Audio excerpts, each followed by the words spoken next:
Entre esta imaxe do pasado e esta da actualidade só hai de diferenza uns cantos días. A Casa da Cultura de Portas estrea renovadas instalacións con melloras en diversos espazos do edificio.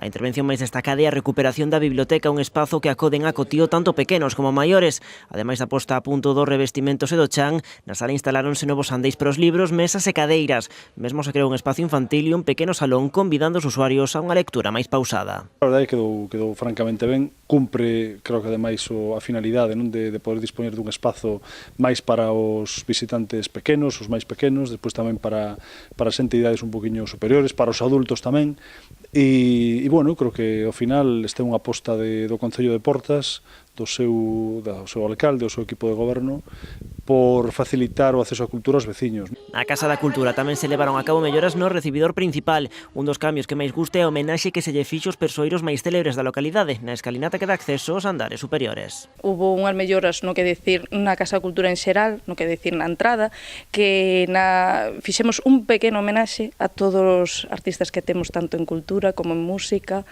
como en escultores. Noutro edificio municipal, no auditorio, aproveitouse para mellorar a iluminación. Unha mellora de iluminación que era moi necesaria. Todas estas melloras realizáronse en base a unha partida da Xunta que ascendeu aos 31.000 euros a través dun convenio de colaboración entre o Goberno galego e o Executivo local.